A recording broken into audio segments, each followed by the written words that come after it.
Right, here we are people. We are here with the first video of 2014 and we are going to kickstart the videos off with a review. But in this review we are looking at something brand new. Well, every locomotive I look at in these sort of videos are brand new.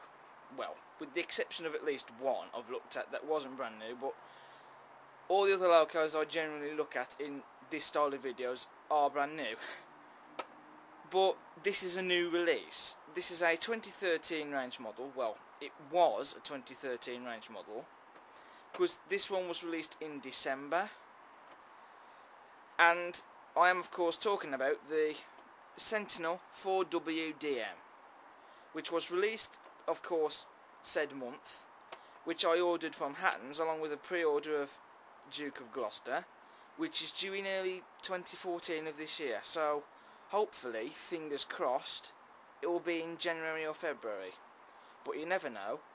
Now, Hornby are to release 3 of these locos. There's this one, which is the SO livery, then there's the NCB livery, and then there's the tarmac one, which is weathered.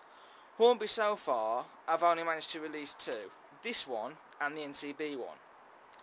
Now obviously, I've bought this one, which is the one I wanted. Now the reason why I've gone for this one is because, well, the tarmac one doesn't appeal to me because it's not the most interesting livery.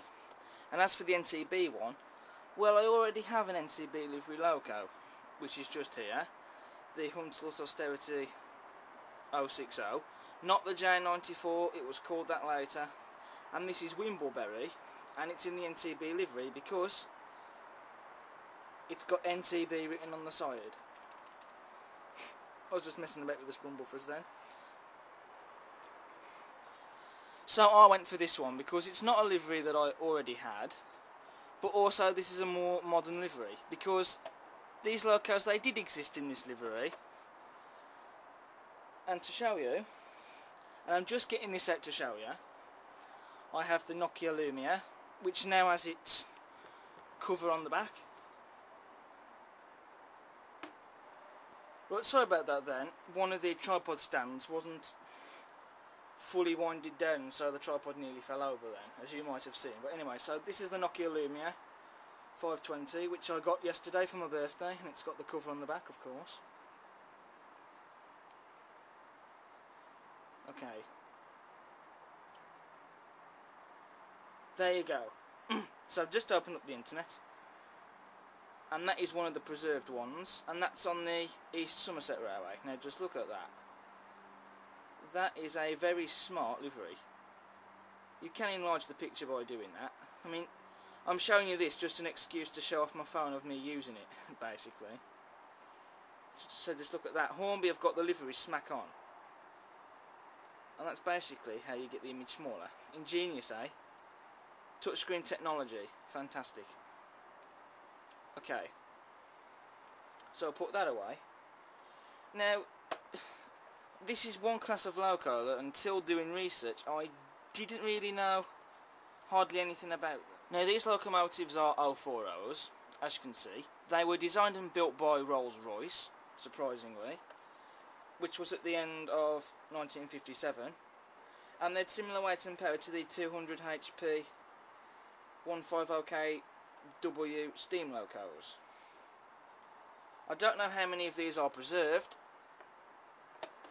but there you go, because there's not much information I can find about these. Because these aren't really, let's be honest, a popular class of loco. But SO had them, because these were, I do believe, built mainly for the National Coal Board, but when that went bust, loads of other companies took them under their wing, such as SO and Tarmac and some various other companies. But with enough of the history lesson, let's get down to opening it. So it's the new Hornby packaging. Well, the box style is old, as you can see, because we've seen this style of box before, but the packaging inside is new. I'm surprised they didn't use the new style box either, but oh well, beggars can't really be the choosers, really. Okay, so let's get this model open.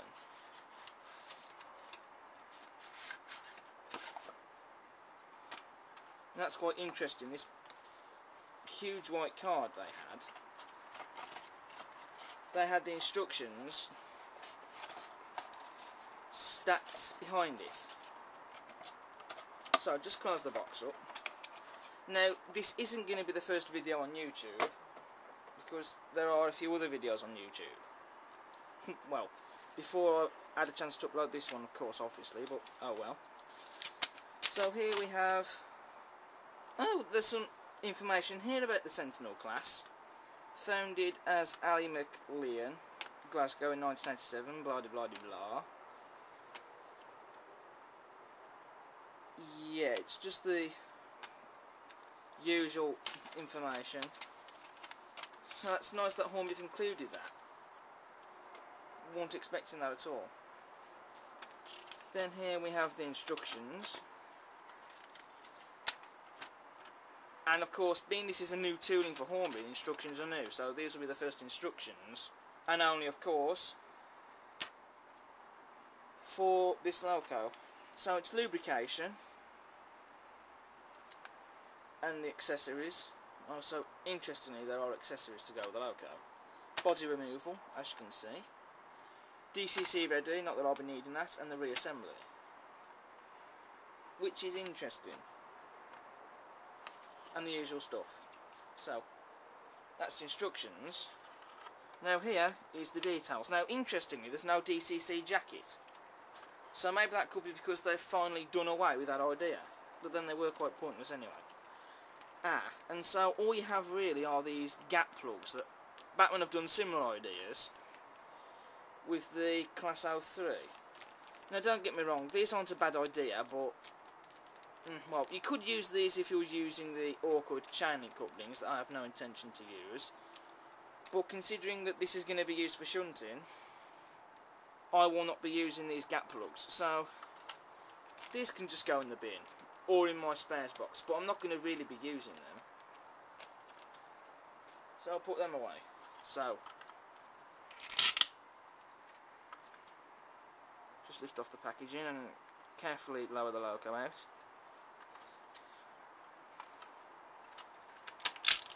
Close that back up. And then let's have a look at the Loco. Okay, well the first thing is, there is actually a fair bit of weight in this. It's not massively heavy, but then it doesn't really need to be. But there is some weight in here, which is good. So you have NEM couplings, obviously, as we've seen, because of the gap plug that you can use if you wish to plug the gaps. You have large buffers that are not sprung, but the buffers are accurate because they were this size in reality. But to be honest, even if they are sprung or not, I don't really have much care for them, because really they aren't really there for detail. They don't serve much of a purpose, and they don't really add realism either. They're just there for play. So I'm glad for one they have got buffers on it. There's the axle boxes, which is very nice. Now, interestingly, if we come back to the instructions, one of the drawings here depicts it with side rods, but this class of Loco didn't have any. So that is quite unusual, especially because when you look at the model,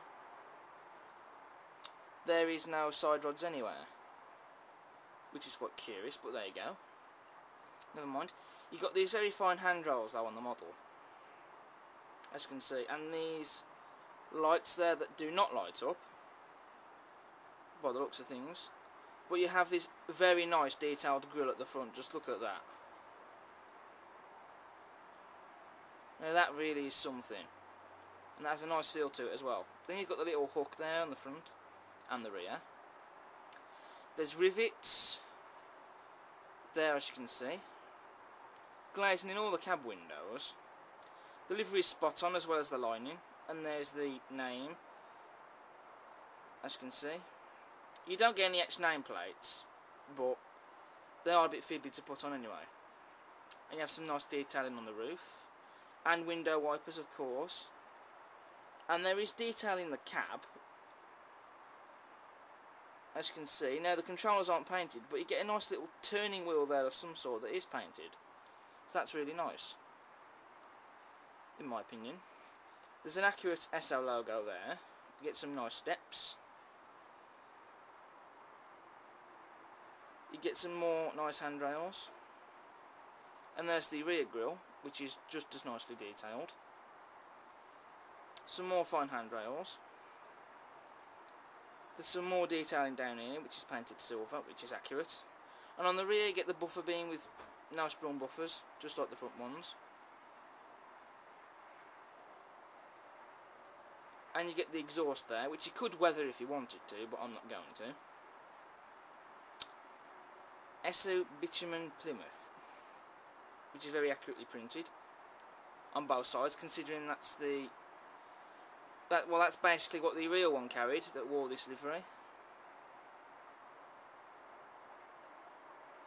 And you've got the nice hazard stripes, the warning hazard stripes on the buffer beam. Some people call it the wasp stripe or the bumblebee pattern, but I prefer to call it the hazard warning stripes. And there's a nice texture as well. Oh, not the camera then, sorry about that. There's a nice texture as well there to the floor. Can't really get my finger in there, and I don't want to in case I break anything on camera, because I don't want to. And that's basically about it really, to be honest. There's not much to say about it, but so far she is a great little model. So let's put her on the track. Okay, so here at the track you have to excuse the station at the moment because I'm currently in the process of detailing it, i.e. adding people on it. Do excuse all these people lying down here, they're not dead. I've yet to stick them on. So that is what the canopies are. Well, one's over there and the other one is over there, so I will put them back on as soon as I'm done. But that's just explaining that. So here we are, putting the Sentinel 040 on the track, and because it's an 040 it's not really that hard. Oh yeah, look how smooth that runs. Okay, now let's get her going.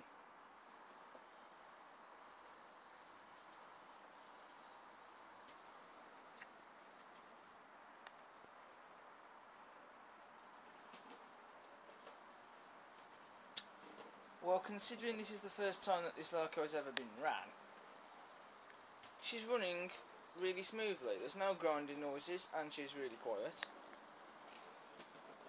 There doesn't seem to be any problems. So there she goes through the tunnel. And there's Wimbleberry still up there. I will put her away later, back in the shelf. There she comes out the other end. Over the crossing and under the bridge. Now she's not going very fast, I will point that out, but she's a shunter at the end of the day. She doesn't need to. There's no need for her to bomb her around, because that just would be a bit unrealistically too fast. So there she goes, passing the beach.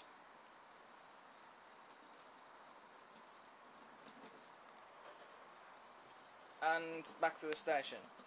She did stutter a bit there, but the tracks will need a little bit of a clean, I think, so we'll do that off camera. Right, so here's the bit of track that she stuttered on.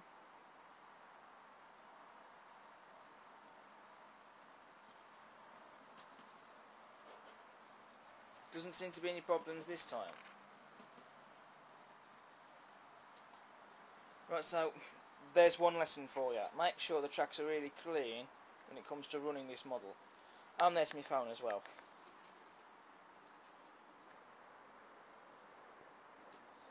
Right, now I have increased the power slightly. So here she comes.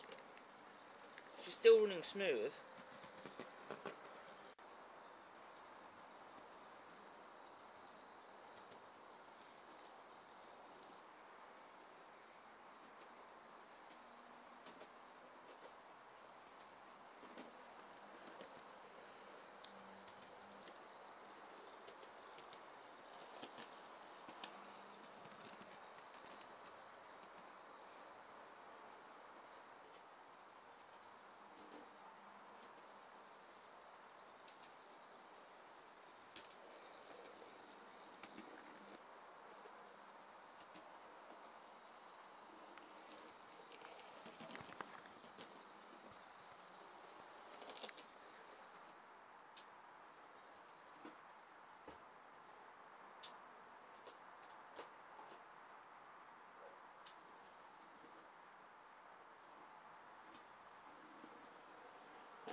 Okay, so now we're going to put it to the shunting test, where we have a rack of tankers here, shell ones, they're not SO ones, but oh well, never mind. And it's going to, pretty much like in the Class 09 and 040 do, shunt them onto that line and a Loco will come and take them away. Okay, so, let's get rolling.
Actually, I've had a change of plan. Let's see if this Loco can pull these rake of tankers. Because while shunting the last two, one of the tankers actually got derailed down here, which didn't affect the locomotive at all, it still kept on going. So, this is the moment of truth. Can she pull them? Oh yes, she can.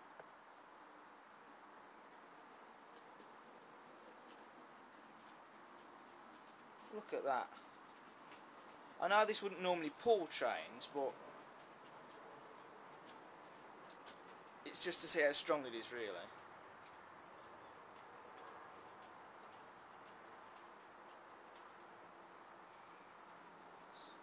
Well, that was just out of fun.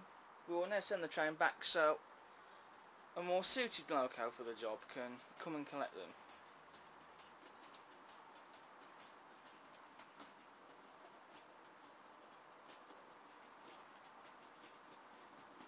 I mean, she's perfectly capable of pushing and pulling these, as you can see.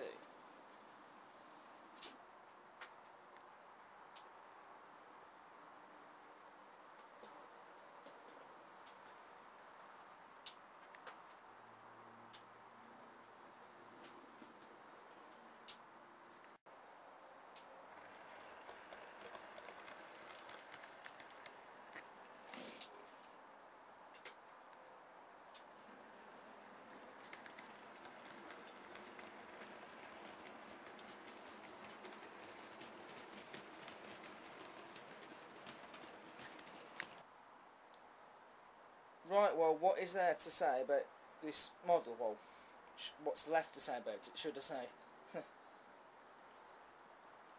Well, the one thing that does let this model down, well, it doesn't majorly let it down, but it is one only slight nitpick, and it's the dirty tracks. Make sure your tracks are clean, otherwise this, well, it's like any model really, it'll just stop dead if they're not clean enough. especially since that this is an L4L. But other than that though, just look at the detail that's gone into this. It's nothing like railroad range quality. It's fantastic. It might not get a 10 out of 10 or a 9, but I still recommend it. Get one. If you like diesel shunters and you're trying to get a fairly decent fleet of them, then this is definitely one not to miss.